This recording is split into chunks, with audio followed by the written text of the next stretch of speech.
Wow, what an awful promotional picture. What were they thinking? The picture of the Doctor from Series 9. Come on.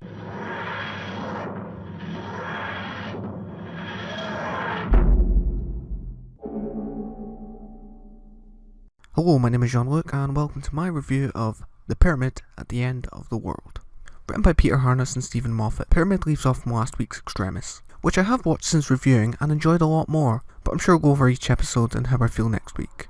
Because I have a horrible feeling that Extremis' purpose is going to be the resolution of next week's. That's totally not already out by the time this goes up. I'm sorry, right? I've been busy.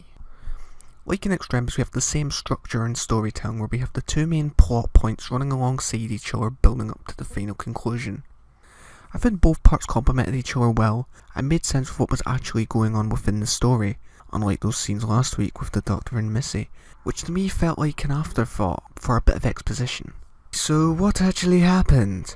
Well, I'm glad you asked, random guy who's for some reason in my house.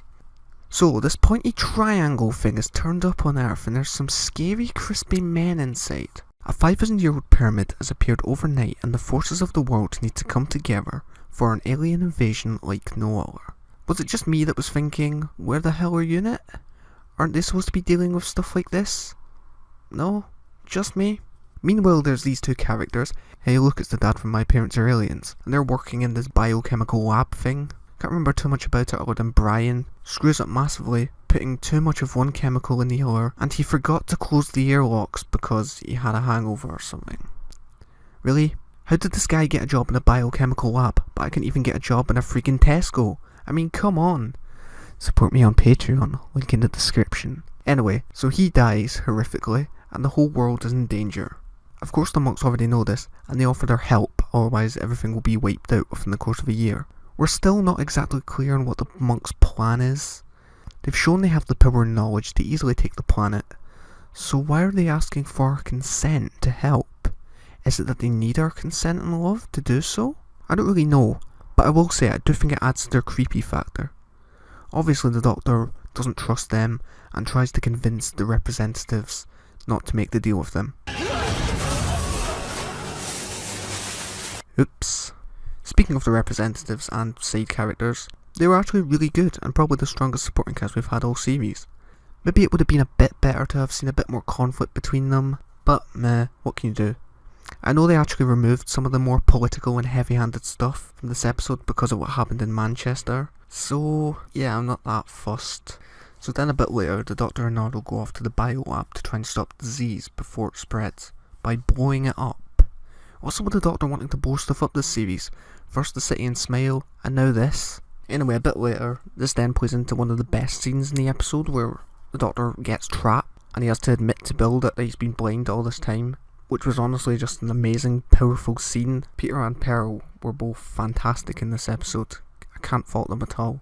And the whole Bill taking control because she thinks she's doing what's right. It was also great to see how his blindness played a main part in this story.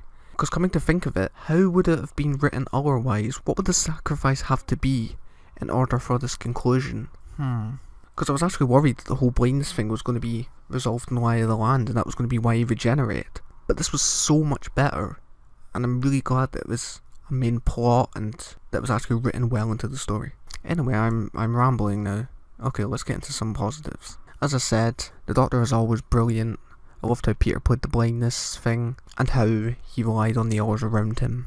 Nardole, I feel, didn't have that much to do, but when he did, he was alright. He was just pretty much there to point stuff out for the Doctor, but again, Matt Lucas was great. Even Bill was pretty good.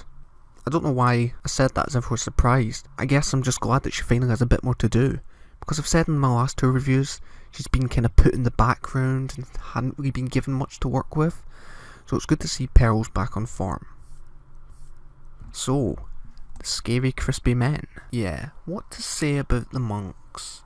So we obviously know that they have all this power and knowledge of Earth, and they illustrate their power throughout with them obviously taking the plane and the submarine and all that stuff.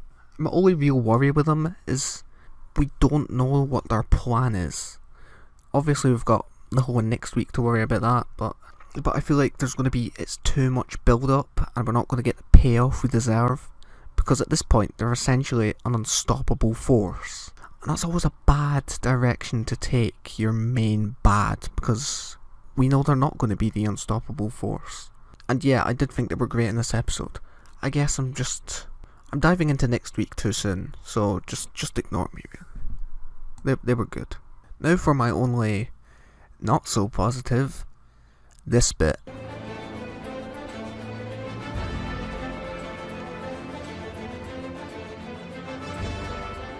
Dear BBC, I am the doctor belonged to Matt Smith. It is over now. Please stop putting it into your media. Stop. It isn't funny.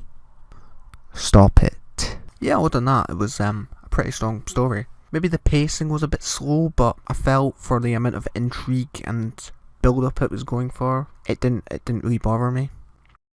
So, the pyramid at the end of the world was gripping from start to finish. It was good to see that the Doctor's blindness actually played a massive part in this story. It had some very interesting ideas throughout and built the monks up to be this creepy, mysterious force.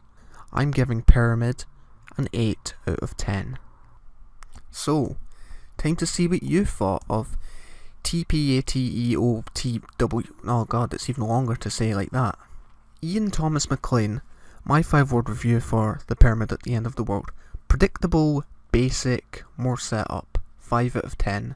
And then he goes on to say, it wasn't trash, it was just the purest of average. Is purest even a word? I don't know, I wouldn't say it was predictable.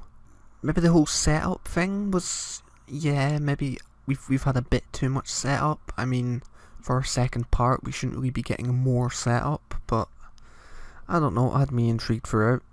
Ollie Everett says, a vast improvement over last week, with the first few minutes of Pyramid at the End of the World basically making watching Extremis pointless. He gives it an 8.5 out of 10. I wouldn't say Extremis was pointless, because I have a terrible feeling that it's going to play into next week. So, now time for my new segment, Prediction Corner. A totally new and original concept. The whole of Lie in the Land is going to be set in a simulation, making Extremis have a point, and to explain why Pee-wee Capello isn't Chris Marshall in The Empress of Mars. And there we go. I really hope you enjoyed this review. If you did, be sure to hit the like button, comment down below your thoughts on the episode, and I will see you next week with The Lie of the Land. See you later.